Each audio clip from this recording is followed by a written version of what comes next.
One got divorced, another went to prison, and several employees were deported. It's a long story, but if you read it to the end, you'll find out how I was framed and fired from my job, and how that accidentally set off a chain reaction that led to a complete shakeup of the staff. Several managers were fired or transferred to other restaurants. The general manager was fired and divorced his wife. Another manager became the subject of an FBI investigation and was eventually arrested, and several employees were deported. So, let's begin. I worked at a restaurant owned by a large corporation that owned several restaurant brands.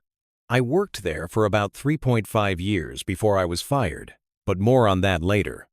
First, I want to explain what role I played at this establishment. I had many different responsibilities. From day one, I tried to learn as much as possible about every aspect of the job. I was very persistent in communicating with management when I wanted to learn about the work processes of a particular department. I started as a waiter, but over time, I mastered various positions: takeaway orders, hostess duties, bartender assistant, banquet service, catering, and deliveries. My main goal in this job was to take as many shifts as possible. I was paid about $12 an hour, although this amount could vary if I worked as a bartender or waiter and received tips. Eventually, management noticed that I was a perfect fit for a management position.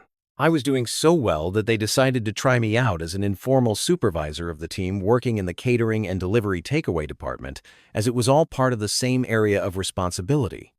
I understood that this would ultimately lead to a reduction in my working hours, as I would now only be involved in one department, so I negotiated with management for a pay raise of about $1.50 an hour.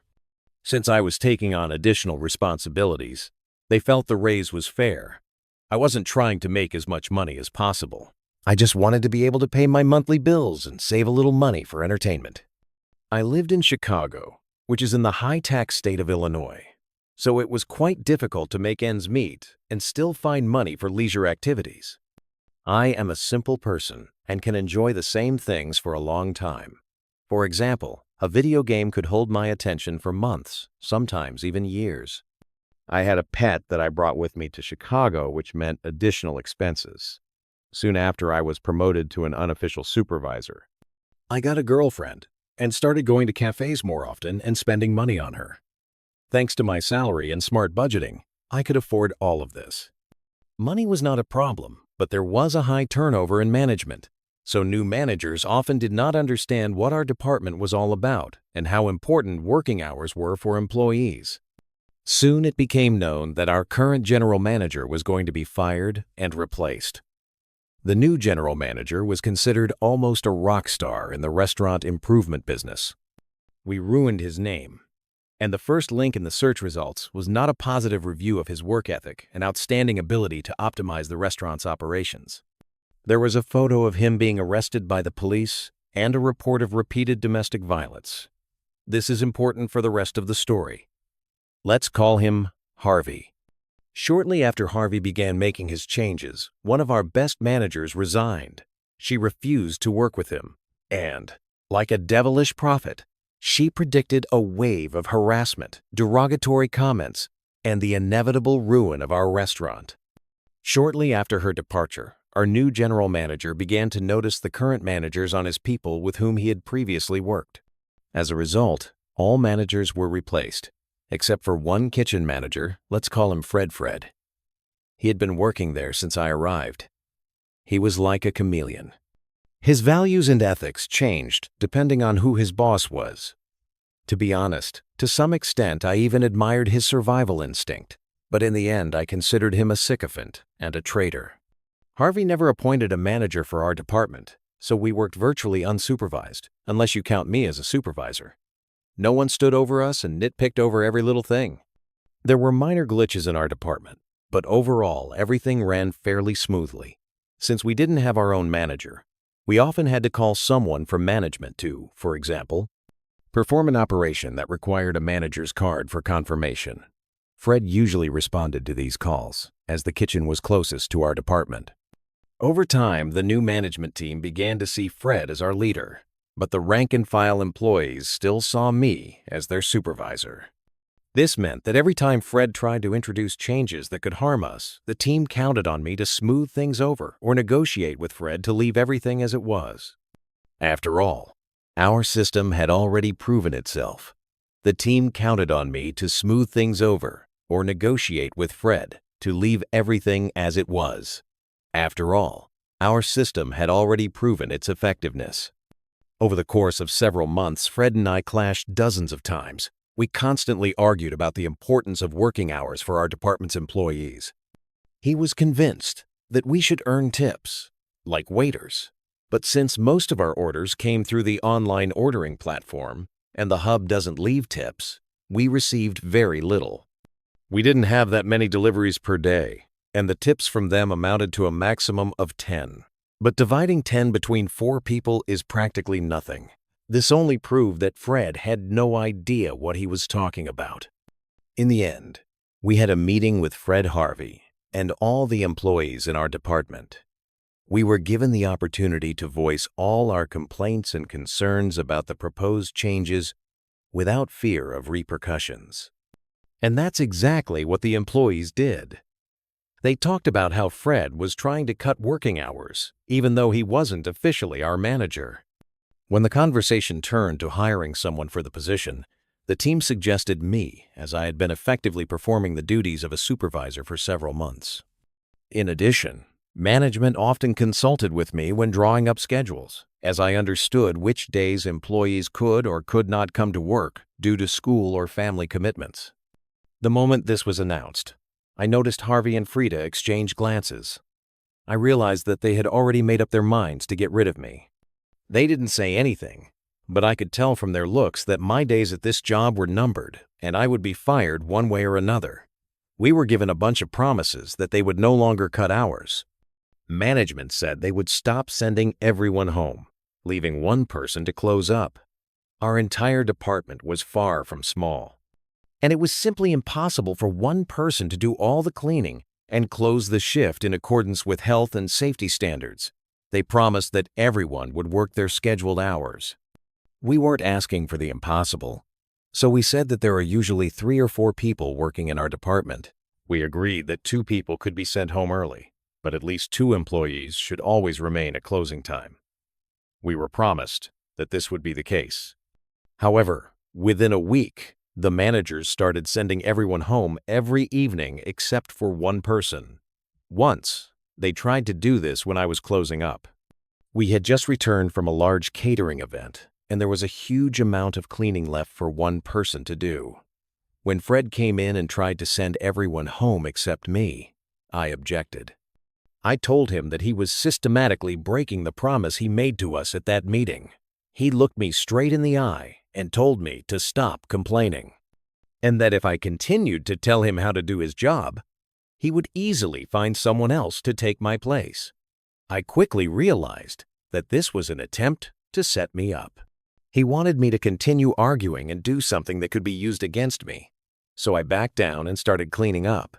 As a result, I had to stay late, which meant overtime, which should be paid at a higher rate.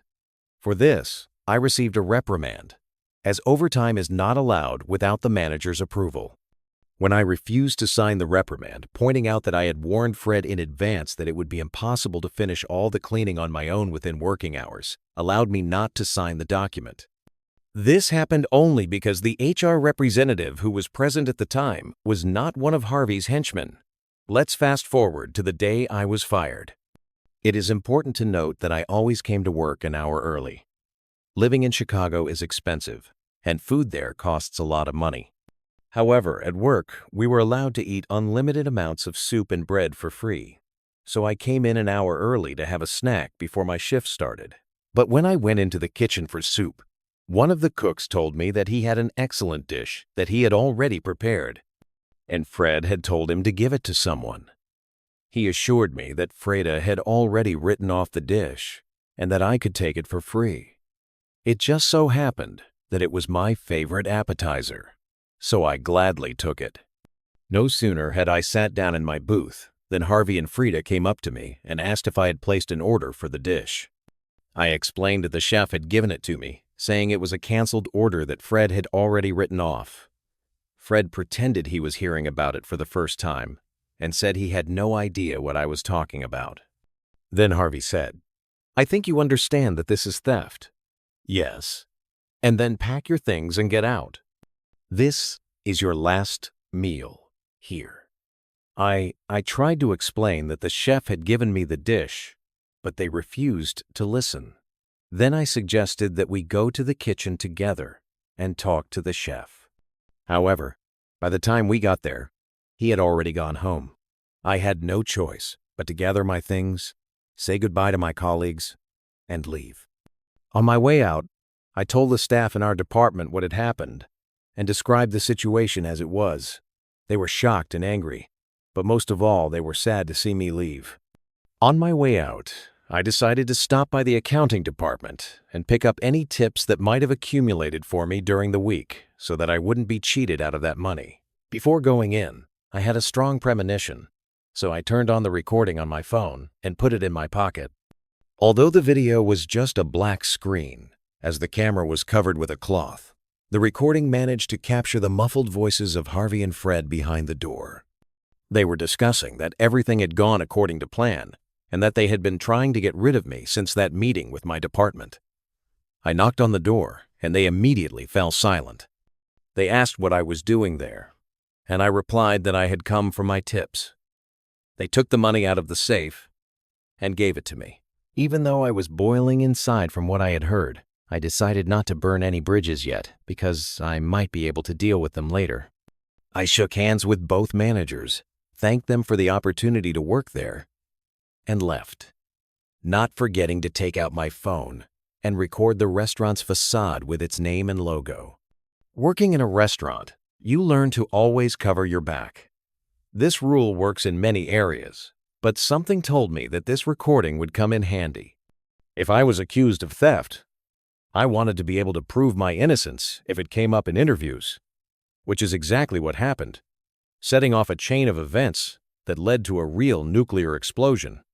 On the train home, I sent a few messages and posted in local Facebook groups saying that I had just been fired and was urgently looking for a new job. By the time I got off at my station, I already had an interview scheduled. On the same day, about 5 minutes into the interview, I was offered the job, but after discussing the details, I realized it wasn't right for me and turned it down. I went through a few more interviews and found a job that was perfect for me, with a substantial pay increase compared to my previous job. And most importantly, I wouldn't have to deal with customers. It was an auditor position at a logistics company. However, during the interview, the manager mentioned that he had already called my previous place of work and spoken to the general manager, Harvey. Harvey told him that I had been fired for theft. Fortunately, the manager I was interviewing asked me to tell my side of the story and allowed me to get my phone and show him the recording. I asked if the voice on the recording matched the one he heard on the phone. He confirmed that it did. That was enough for him to believe that the recording was real. He listened to the two managers on the recording admit that they had framed me, and then watched until the end, where I filmed the front of the restaurant with its name and logo. The manager, whom we will call Dean, hired me on the spot and asked me to send him the recording. I did so. I thought that would be the end of it. About 7 months later, when I was already well settled in my new job, the Human Resources Department sent out a welcome letter to new employees. It listed all the newcomers, provided interesting facts about them, and included their photos. Such letters were sent out every time a new group of employees was hired. Among the new faces was Thomas, my former colleague from the restaurant. We worked together at the host desk, and I was happy to see a familiar face on the team. I found his workstation, said hello, and asked why he had left the restaurant. It turned out that he had not left of his own accord. He had been laid off because the company had launched an investigation. It all started with a relatively minor incident. The corporation that owned the restaurant chain received a letter with a video attached that I had filmed from my pocket. That was enough for corporate management to send an auditor for an internal investigation. Thomas was surprised that I knew nothing about it, since According to him, they had tried to contact me several times. Upon hearing this, I accessed the old email account I had used when applying for the restaurant job. There were at least 24 emails requesting that I come in to discuss my dismissal. Additionally, I had changed my phone number, so they were unable to contact me directly. Thomas continued his story. It turned out that before the corporate auditor arrived, Harvey and Fred tried to negotiate with my department.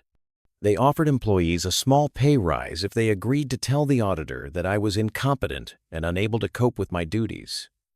On the day the auditor arrived, there was a small exodus from my former department. Several employees resigned on the spot in the presence of a representative of the corporation, let's call her Audrey. Before leaving, they did not miss the opportunity to expose Harvey and Fred. The first blow to both of them.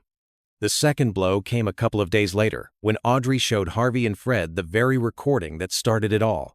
They vehemently denied the accusations, but Harvey's voice was unmistakable. It was too unique.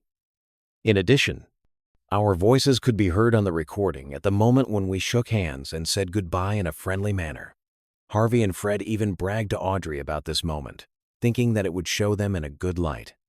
Like, we parted on a positive note. But that wasn't the second blow. It came when it became clear that they needed to be separated. Audrey sent Fred to work at another restaurant owned by their parent company, and Harvey was temporarily demoted to manager. This was a real test for them. They used to be an inseparable couple, working together smoothly and cynically, but the pressure of the investigation caused a rift in their partnership, and they fell out publicly. The post was deleted from the restaurant's Facebook page, but Thomas managed to see it. A photo featuring Frida was posted on the restaurant's page. Harvey left a passive-aggressive comment saying that Frida shouldn't have been in the photo because he had been transferred to another restaurant for misconduct. Frida replied with something like, "But when you Google my name, there's no news about me hitting my wife." To which Harvey replied, "Funny coming from a man who cheats on his wife with his sister Janet. The name has been changed." Janet was appointed official supervisor of my former department after my dismissal. Fred replied, "Funny coming from someone who slept with half the waitresses. Each of them has their own story about your attempts to seduce them." The post was deleted, but Audrey saw it. That was the second blow. The third blow came the next day when Audrey began interviewing the waitresses and bartenders, trying to find out if any of them had been harassed by Harvey. Each girl was interviewed separately, and many told similar stories. All those who confirmed that Harvey had harassed them said that he had offered to be their sugar daddy and sponsor in exchange for intimate photos or special time. After the restaurant closed, Harvey was fired. But that wasn't the worst thing for him. Audrey Auditor turned out to be more than just a random representative from the corporate office. She had previously held the position of regional manager in the area and had personally hired Harvey's wife as the general manager of another restaurant in the city. So Audrey called the restaurant where Harvey's wife worked and told her everything she had learned from the waitresses. We later learned that they had divorced, even though she had already given him a second chance after he beat her. I don't know what prompted her to forgive him after that, but he definitely didn't get a third chance. After Harvey was fired, Audrey asked for the same chef who had given me my meal on the day I was fired. I don't know how it came up, but at some point he let slip that he was an illegal immigrant. Audrey was holding his personal file, with his social security number and Illinois state ID. This information puzzled her, so she began to press him for an explanation. It turned out that Fred had connections and organized something like a black market for fake documents. He supplied illegal immigrants with fake social security cards and ID cards so that he could hire them for lower wages. This scheme had been operating for at least 4 years. Clearly a criminal offense, and given the potential PR nightmare she would likely face, she had no choice but to report it to the authorities. The local police sought help from the FBI, as some of the evidence was outside their jurisdiction. Frida was arrested and quickly gave up the names of the people he had sold the fake documents to. I don't know if he gave up everyone, but he named about 14 people. Of those 14, at least half had been deported by the time Thomas was fired. Among them was the very chef who had given me the dish on the day I was fired. Thomas went on to explain that the whole mess started with my dismissal, but I never sent that recording to the corporate office. I only sent it to Dean when he hired me. I asked how the recording ended up at the corporation. Thomas said that Dean had forwarded it to his wife, who was a lawyer. He wanted to know if I had a chance of suing my former employer. After all, what they did was clearly wrong. But he also remembered that during our first conversation, I said that I wasn't the kind of person who would try to make 100 off the mistakes of two idiots. But I also said that it would be damn nice to see them lose their jobs. It was Dean's wife who sent the recording to the legal department of my former company's headquarters. My boss showed the recording to his wife, who sent it to the senior management of my former company. They both just wanted to get the two scumbags who had treated me that way fired. But instead, they pulled a string that turned out to be so long that the consequences were endless. Until charges of harassment were brought, stories surfaced in the workplace about managers cheating on their wives with girls whom they themselves had appointed to management positions. Until the divorce happened, nothing followed. The FBI did not launch a mass purge of personnel. The investigation was linked to the black market for fake documents, and at least 6 deportations took place, possibly as many as 14. I don't know if you can call it nuclear revenge, because I didn't actively seek it. But Thomas made it clear to me that even if it wasn't revenge in the classical sense, it was definitely a nuclear event. And the crater left by the explosion was simply enormous.